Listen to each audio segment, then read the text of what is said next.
हमले हुए हैं, हमारी अफवाज ने, पाकिस्तानी फोर्सेस ने उनको नाकाम बनाया है। दूसरी तरफ गवर्नमेंट हो, सब हो, पॉलिटिकल पार्टी कितनी भी हो, वो सब सेम पेज पे या वन पेज पे हैं। क्या कहेंगी इस दहशतगर्दी के हवाले से? बिस्मिल्लाहिर्रहमानिर्रहीम। बहुत शुक्रिया मुमताज साहब ने प्रोग्राम में मुझे लेने का। देखें, दहशतगर्दी एक ऐसी चीज है जो हमारे मुल्क को जड़ों से खोखला कर देती है। पहले भी आपको याद होगा, बेइंतहा हमारे यहाँ दहशतगर्दी हुई, ड्रोन हमले हुए, पता नहीं क्या क्या कुछ हुआ। हमारे अपने लोग ही ऑलमोस्ट 80,000 लोग इस दहशतगर्दी का निशाना बने। बहुत सारे लोगों को अपना घर छोड़ के हिजरत करनी पड़ी, दूसरे शहरों में आए, वो किस किस तरह की जिंदगी गुजारी। और फिर अल्हम्दुलिल्लाह पाक फौज की वजह से कराची के जिस तरह हालात बेहतर हुए, वो आपने देखा कि कहाँ रोजाना 3-4 कत्ल होते थे, और उसके बाद अल्हम्दुलिल्लाह बिल्कुल ठीक ठाक हो गया कराची। लोग स्मूथली जिंदगी गुजारने लगे, कोई इस तरह की चीज नहीं थी। अब फिर दोबारा से ये वाली चीजें शुरू हुई हैं। जाहिर है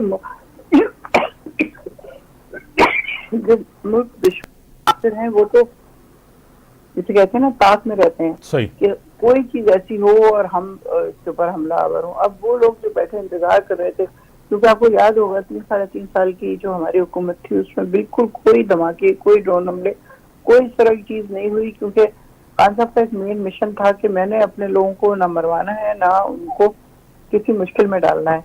और उन्होंने तालिबान से भी बातचीत की। उन्होंने क्या, अमेरिका तक ने तालिबान से बातचीत की, उनकी बातचीत शुरू हो गई, सब कुछ, और बड़ा स्मूथ सब चल रहा था unless until they went out of Afghanistan.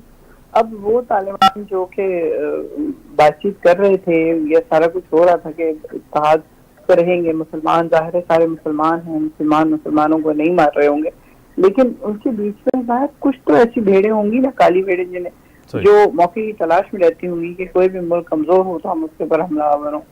तो अब मुश्किल यही है, चूंकि हम लोग माशी तौर पर बेइंतहा कमजोर हो चुके हैं और हमारा सियासी भी इत्तेहाद नहीं है, और हम मुश्किलों में पड़े हुए हैं, तो इस सूरत में वो फायदा उठाते हैं। और आगे आप देखें कितने फौजी हमारे मर रहे हैं, कितने माओं के लाल मर रहे हैं कि वो जवान बच्चे, जो इतने छोटे छोटे बच्चों को आप पालते हैं, किस काबिल बनाते हैं, और फिर फौज में जाके मुल्क की मोहब्बत की वजह से फौज में जाते हैं ना, और जाके वहां पे पाकिस्तान के लिए लड़ते हैं और पहरा देते हैं, जिसकी वजह से हम सिविलियंस आराम से अपने घरों में सो रहे हैं। तो उनको मारना इस तरह, मैं तो समझती हूँ कि उन माओं के और बापों के दुख को कोई समझ ही नहीं सकता है, जिनके जवान बेटे जाते हैं कि वो शहीद हो गए। बेशक शहीद हो गए, लेकिन वो उनके पास तो नहीं है ना, शहादत से बड़ी कोई चीज नहीं है, लेकिन माँ बाप उनकी विदाई बर्दाश्त करते हैं, बहन भाई बीवी बच्चे। बहुत दुख, बहुत ज्यादा दुख की बात होती है कि वो मेजर, वो कर्नल जो।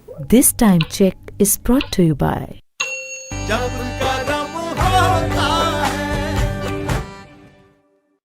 इंसान है वो गायब हो जाता है हमारे बीच में से। तो हम तो हमेशा से इन चीजों के खिलाफ हैं, खान साहब हमेशा से इन चीजों के खिलाफ है। हमेशा वो यही बात करते हैं कि फौज भी मेरी है, ये अवाम भी मेरी है, ये पुलिस वाले भी मेरे हैं, गवर्नमेंट में काम करने वाले लोग भी मेरे हैं।